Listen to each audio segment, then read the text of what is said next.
Mobile phone charging పెట్టుకుంటాం. ఏదో phone రాగానే ఏదో అంబానీ వీడియో కాల్ చేసినట్టు ఛార్జింగ్ ఇలా పీకేసేసి ఇది స్విచ్ కట్టావు. స్విచ్ కట్టుకోవాలి కదా, సాదరు స్విచ్ కట్టుకొని వెళ్ళిపోతావు. చూడు చూడు మిత్రమా, ఎంత కరెంట్ పాస్ అయిపోతుందో చూడు. కాదు చూసుకో, వైర్ అంతా చూసుకో. ఇగో వైర్ అంతానే, ఇక చూసుకో ఇలాగ కరెంట్ పాస్ అయిపోతుంది. ఇంట్లోనేమో ఈ వైర్ ఏమో కిందకు ఉంటుంది. ఇలాగా ఇంట్లోనేమో పిల్లలు అటు ఇటు తిరుగుతుంటారు. వాళ్ళకి ఏం తెలుస్తుంది పాపం, నోట్లో పెట్టేసుకుంటారు. అనకూడదు కానీ మిత్రమా, పిల్లలు చనిపోతారు.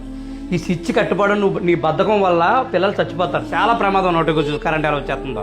ఇప్పుడు ఛార్జింగ్ పెట్టుకున్న తర్వాత స్విచ్ కట్టేసుకోవాలి. కట్టుకోకపోతే కరెంట్ ఎలా పాస్ అవుతుంది, చాలా ప్రమాదం అనమాట. పిల్లలున్న ఇంట్లో మరీ ప్రమాదం. వాళ్ళకి ఏం తెలుస్తుంది, అటు ఇటు తిరుగుతారు, సరదాగా నోట్లో పెట్టేసుకుంటారు. మనం చూస్తే ఓకే, చూడకపోతే పిల్లలు మనకు దూరం అయిపోతారు. అది చాలా బాధ. అది ఈ వీడియో మీ ఫ్రెండ్స్ అందరికి చేరి చాలా మంది ఇలాగా చేస్తున్నారు. నేను చూశాను. ఛార్జింగ్ తీసేస్తారు కానీ స్విచ్ కట్టరు. స్విచ్ ఎవడ కడతాడో, మీ తాత కట్టుకోవాలి కదా.